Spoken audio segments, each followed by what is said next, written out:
નવેસરથી દુધર રિસરફેસિંગ રોડ ચાલુ કરવા બાબતની છે. સદર રોડ રિસરફેસિંગ અને સ્ટ્રેન્થનિંગ હેઠળ મંજૂર થયેલ છે. સદર રસ્તામાં ઇજારદારશ્રીએ કામ ચાલુ કરેલ હતું અને મેટલિંગ વર્ક કરેલ હતું, પરંતુ ગુજરાત વન વિભાગે વન્ય પ્રાણી સંરક્ષણ અધિનિયમ 1975 હેઠળ આ વિસ્તાર સુરપાણેશ્વર વન્યજીવ અભયારણ્ય તરીકે નોટિફાઈડ કર્યું છે. સદર વિસ્તારમાં રોડ રિસરફેસિંગ માટે વાઇલ્ડલાઇફ ક્લિયરન્સ માટે CWSની મંજૂરી અનિવાર્ય હોય વિભાગ દ્વારા આ કામગીરી બંધ કરાવેલ હતું. સદર રસ્તાની આ મંજૂરી માટે જોઈન્ટ સર્વે કરેલ છે, જે હાલ દસ્તાવેજી કામગીરી તાલુકા લેવલે મંજૂરી હેઠળ છે. આવનારા 1 મહિનામાં તાલુકા અને જિલ્લા સ્તરે મંજૂરી લઈ સદર રસ્તાની ડામર કામ પર્વ છે. મતનો જે અધિકાર સંવિધાને આપ્યો છે એનો અમે પણ ઉપયોગ કર્યો, અમે પણ મત આપ્યો છે. ત્યારે ગુજરાતની તમામ જનતાને અપીલ કરીએ છીએ કે તમને મળેલા મતાધિકારનો ઉપયોગ કરજો.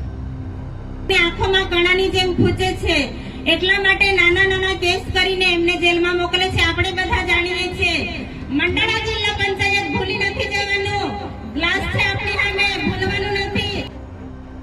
આપીને લઈ જાય છે તો આપણી પાર્ટીમાંથી જે રાજીનામું આપીને જાય છે ભાજપ વાળા, એ લોકોનું કઈ વેલ્યુ કરતા નથી અને એ લોકો જાય છે પાર્ટીમાં પણ એમનું કોઈ જ વેલ્યુ નથી. તે આપણે જોઈ રહેલા છે. સાહેબ એકલા પડે છે એટલે આ લોકો બધા ડરાવીને ધમકાવીને જેલમાં મોકલે છે, એટલે એનો બદલો આપણે આ ચૂંટણીમાં લેવાનો જ છે. પોલીસ કર્મીઓ અને અધિકારીઓ પણ સાંભળી લેજો. તમારાથી સહન થાય એટલું જ કરજો, નહીં તો અમારી સરકાર બનશે તો અમે વ્યાજ સાથે હિસાબ લઈશું તમારો. આદિવાસી વિસ્તારમાં આમ આદમી પાર્ટીના નેતા અને ડેડિયાપાડાના ધારાસભ્ય ચૈતર વસાવા પોતાના બંને પત્નીઓ સાથે મતદાન કરવા પહોંચ્યા. સાથે કેટલાક ગ્રામજનોએ આ જે ચૂંટણી બહિષ્કારની ચીમકી પણ આપી હતી અને ત્યાં જઈને તેમને સમાધાન કરાવવાનો પણ પ્રયત્ન કર્યો. સાથે પોતાની વાત મૂકી. પણ મહત્તમ તમને જણાવી દઈએ એક વાત કે 2 દિવસ પહેલા જ તેમના પત્નીએ જે ભાષણ આપ્યું હતું તેની અંદર પોલીસને ચીમકી આપી હતી.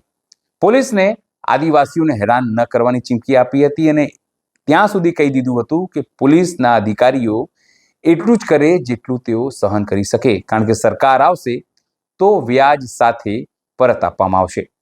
નમસ્કાર, હું છું ચિંતામણી પુતનિલ પટેલ. સ્વાગત છે આપનું અમારા આ કાર્યક્રમમાં.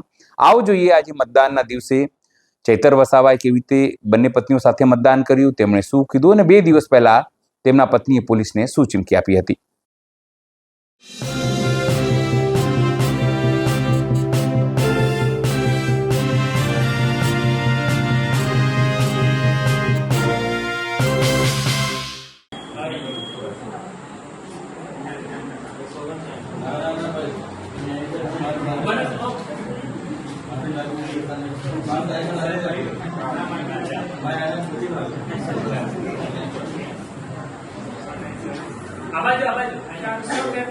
વર્ષાબેન ચૈતરભાઈ બાજુમાં એ બાજુમાં બી આપવાનું. હા,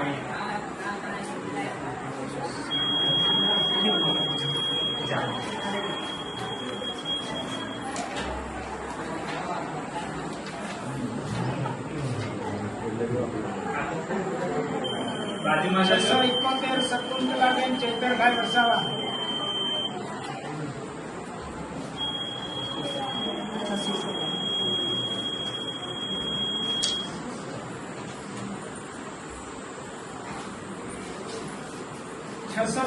ચૈતરભાઈ રામજીભાઈ વસાવા.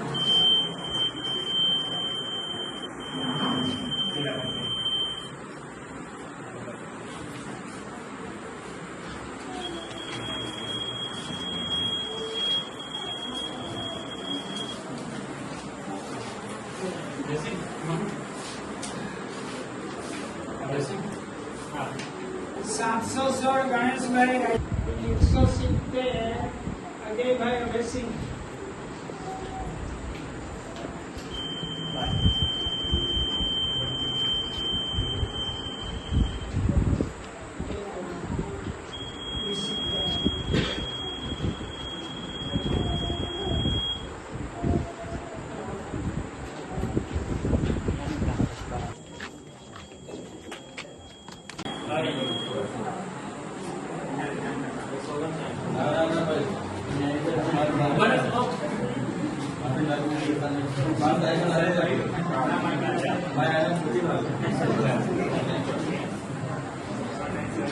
આબાજુ 453 વર્ષાબેન ચૈતરભાઈ. બાજુમાં ઉભા રહો, એ બાજુમાં બી આપવાનું. હા, એ. ચાલો.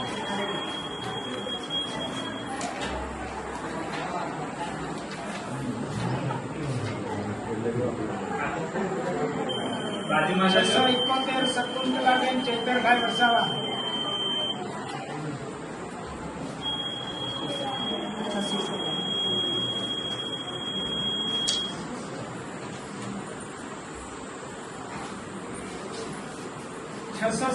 ચૈતરભાઈ રામજીભાઈ વસાવા.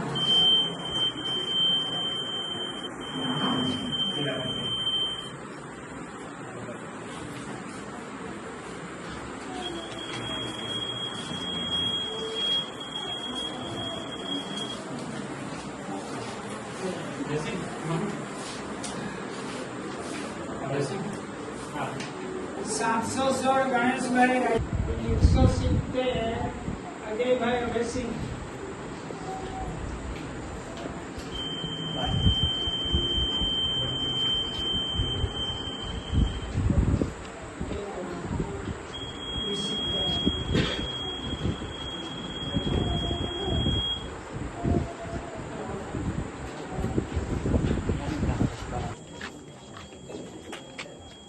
તેઓની મુખ્ય માંગણી પુલસરથી દુતર રિસરફેસિંગ રોડ ચાલુ કરવા બાબતની છે. સદર રોડ રિસરફેસિંગ અને સ્ટ્રેન્થિંગ હેઠળ મંજૂર થયેલ છે. સદર રસ્તામાં ઇજારદારશ્રીએ કામ ચાલુ કરેલ હતું અને મેટલિંગ વર્ક કરેલ હતું, પરંતુ ગુજરાત વન વિભાગે વન્ય પ્રાણી સંરક્ષણ અધિનિયમ 1972 હેઠળ આ વિસ્તાર સુલપાણેશ્વર વન્યજીવ અભયારણ્ય તરીકે નોટિફાઈડ કરેલ છે. સદર વિસ્તારમાં રોડ રિસરફેસિંગ માટે વાઇલ્ડ લાઇફ ક્લિયરન્સ માટે CWLWની મંજૂરી અનિવાર્ય હોય વિભાગ દ્વારા આ કામગીરી બંધ કરાવેલ હતું. સદર રસ્તાની આ મંજૂરી માટે જોઈન્ટ સર્વે કરેલ છે, જે હાલ દસ્તાવેજી કામગીરી તાલુકા લેવલે મંજૂરી હેઠળ છે. આવનારા 1 મહિનામાં તાલુકા અને જિલ્લા સ્તરે મંજૂરી લઈ સદર રસ્તાની ડામર કામ માર્ગ મકાન વિભાગ છે.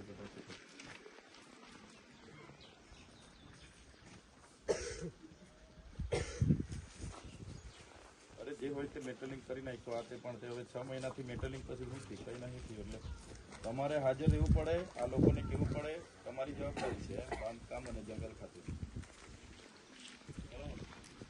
આ બહિષ્કાર થયો, અમારે બધાને જવાબ આપવાના ઉપરથી ફોનો આવે છે, મીડિયામાં બધું ચાલે છે. તો આવી જવું પડે, તમારે બી આવવું પડે ને. પેલા જંગલ ખાતાવાળા એ બી અહીંયા બી હા આવ્યો છે ને, આપણે RFO આવ્યા છે. હા, તમે સંકલન કરો અને જે તે જવાબ ગામવાળાને આપો. જંગલ ખાતું અને બાંધકામવાળા સંકલન કરીને ગામવાળાને જવાબ આપો તમે હમણાં. હા, જવાબ નથી, તમારી વચ્ચે ધારાસભ્ય નથી, તમારા સુખ દુઃખના પ્રસંગોમાં હાજરી આપી શક્યા નથી.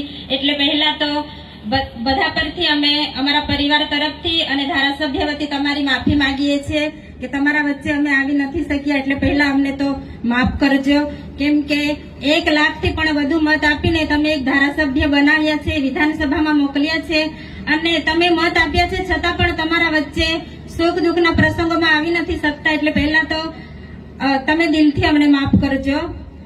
હવે ટૂંક સમયમાં આપણી ચૂંટણીઓ આવી રહી છે, તાલુકા જિલ્લાની. એના માટે આપણે એક સભા રાખી છે, એટલે તમે બધા સાથ સહકાર આપજો. અને ખાસ તો જોઈ રહેલા છે અમે કે રોજે કે બધી જગ્યાએ સારો પ્રચાર થાય છે, લોકો આપણને ખૂબ પ્રેમ ભાવથી આવકારે છે, સારો સાથ સહકાર આપે છે. જ્યારે ભાજપના લોકો પ્રચાર કરવા જાય છે તો લોકો એમને ભગાડે છે, એ પણ આપણે બધા જોઈએ છે સોશિયલ મીડિયામાં. એટલે પહેલા તો અહીંયાથી જ આપણી જીત દેખાય છે આપણને કે આપણને સહકાર આપે છે ને એ લોકોને નકારે છે. એટલે પહેલી જીત આપણી અહીંયા જ છે. અને બીજું કે બધા જ ઉમેદવારો સતત ખૂબ મહેનત કરે છે રાત દિવસ. હવે આપણી પાસે 2 દિવસ છે, તમે 2 દિવસ રાત દિવસ સતત મહેનત કરો આપણી બધી જિલ્લાની સીટો તાલુકાની સીટો નીકળે એવી અમે આશા રાખીએ છીએ અને વિશ્વાસ તો અમને છે જ કે સીટો બધી નીકળવાની જ છે અને આપણી બોડી બેસે છે તો અમે અહીંથી તમને કહી દઈએ છીએ એટલે વિશ્વાસ રાખજો, સાથ સહકાર આપજો. જિલ્લા પર પણ ઝાડુને જ વોટ આપવાનો છે અને તાલુકા પર પણ, એટલે 2 વોટ જશે આપણા. કોઈને ના સમજ પડતી હોય તો સમજાવજો. આપણા કોઈ દાદા હોય વડીલોને હોય ના સમજણ પડતી હોય એમને પણ યુવાન મિત્ર સમજાવે એવી અમે આશા રાખીએ છીએ.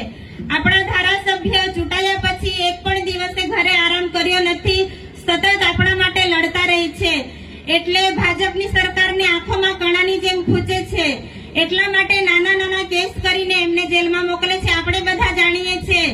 મંડાણા જિલ્લા પંચાયત ભૂલી નથી જવાનું. ગ્લાસ છે આપણી સામે, ભૂલવાનું નથી.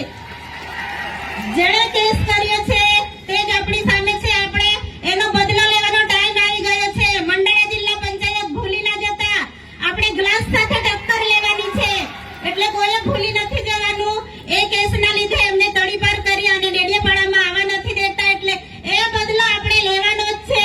એટલે તમે સતત મહેનત કરજો એવી અમે આશા રાખીએ છીએ.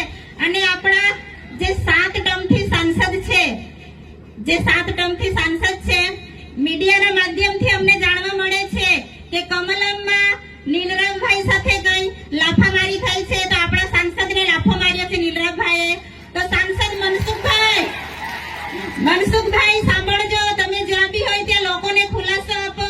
તમે 7 ટર્મથી સાંસદ છો છતાં પણ તમારે લાફો ખાવો પડે. આ કેવા સાંસદ છો તમે કે તમારે લાફો ખાવો પડે? તમે અમારા લોકોને જવાબ આપો. અમે તમારા જવાબની રાહ જોઈએ છે કે તમારે લાફો કેમ ખાવો પડ્યો. તમે એટલા મોટા વડીલ છો છતાં તમારે લાફો ખાવો પડે એટલે આ તો શરમજનકની વાત છે.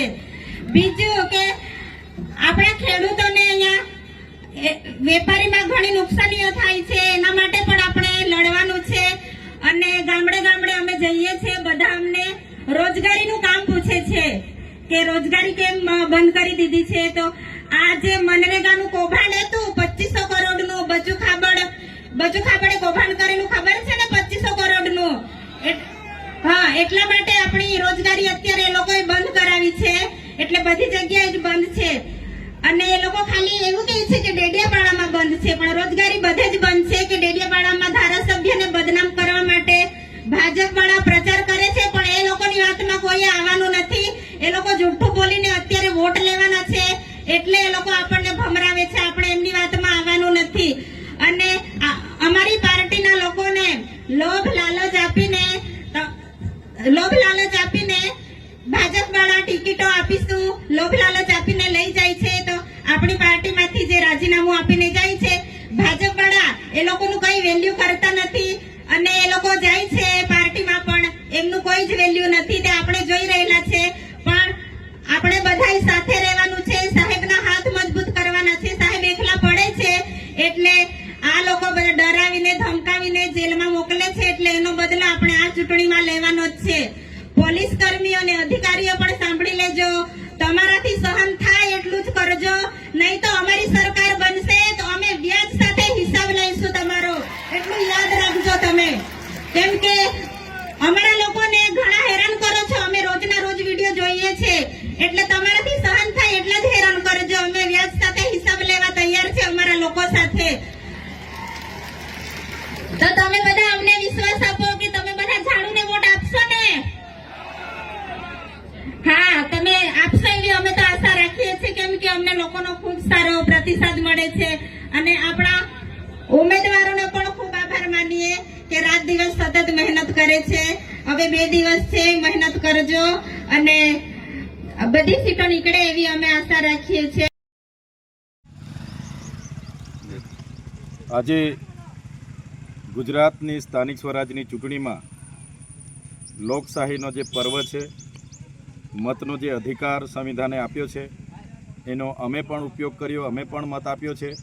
ત્યારે ગુજરાતની તમામ જનતાને અપીલ કરીએ છીએ કે તમને મળેલા મતાધિકારનો સૌ ઉપયોગ કરજો. બધા જ લોકો મતદાન બૂથ પર જઈને મતદાન કરીને દેશની લોકશાહીને મજબૂત કરજો. એ જ અમારી સૌને અપીલ છે. આ સમગ્ર ઘટના જોઈને આપને શું લાગે છે જરૂરથી અમારા કોમેન્ટ બોક્સમાં કોમેન્ટ કરજો. સિવાય અમારી યુટ્યુબ ચેનલ લાઈક કરો, સબસ્ક્રાઇબ કરો, બેલ આઇકન દબાવો. સાથે અમારી વેબસાઇટ છે www.gujaratplus.in. ત્યાં પણ જઈને તમે વધુ અપડેટ થઈ શકો છો. અત્યારે માટે બસ આટલું જ. નમસ્કાર.